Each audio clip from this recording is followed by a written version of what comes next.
All right, ladies and gentlemen, in this video, I'm going to go over verbal expressions and equations. Now, when we're doing verbal expressions and equations, basically we're taking words and making it into an expression or an equation. So there are all kinds of different words that would mean addition, like add, more than, added to, gains.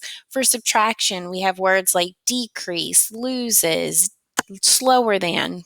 For multiplication, we have words like the product of, triple, double. For division, the quotient of, shared among, and so on and so forth. So we're going to use some of these key words to help us figure out or to help us translate these different verbal expressions. So let's take a look at problems 1 through 6. 1 through 6 is all going to be expressions. So it says the sum of 8 and t. So when I hear the word sum, I'm thinking addition. So that would simply look like 8 plus the letter t. Okay, so the sum of 8 and t would be like 8 plus t. For number 2, it says the quotient of g and 15. When I hear quotient, I'm thinking the answer to a division problem. So when it says the quotient of g and 15, that would be g divided by 15. Now I'm going to show division with a bar, and we could not put 15 over g because that would be saying the quotient of 15 and g. So it's very important when you're writing that. Number 3 says the product of 5 and b. When I hear product, I'm thinking of multiplication. Now, when we write that, that would be 5 times b, but instead of writing 5 and then a multiplication symbol in b, I'm just going to write that as 5b. Whenever these two are next to each other, when we have a coefficient and a variable, it's understood to be multiplication. So we don't even need a multiplication symbol in between them. Number 4 says P increased by 10. Increased by, I'm thinking of addition. So I'm going to put P, and that's being increased by 10. So that would be P plus 10. Number 5 is a little tricky. It says 14 less than F.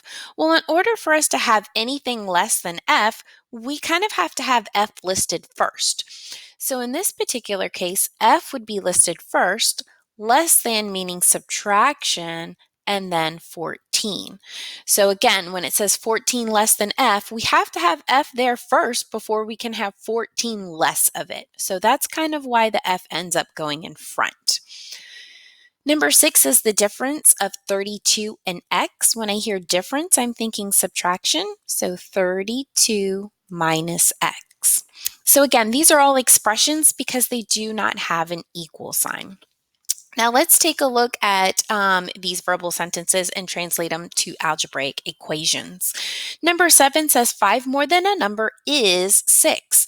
So it says 5 more than a number. Well, that number kind of has to be there first before we can have 5 more of it. So I'm just going to make up some random letter or random variable. I'm going to use x. And we're going to have 5 more of that. So we have to do plus 5. And then it says is. Is means equal. So is 6. And then for our last one, the product of 7 and b is equal to 63.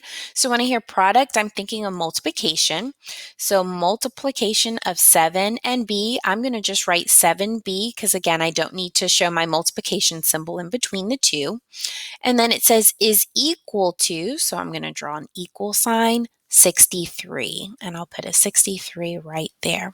So these two are considered equations because they do have an equal sign. So that's all there is to it whenever we're translating verbal expressions and equations. We're just taking those sentences and making them algebraic.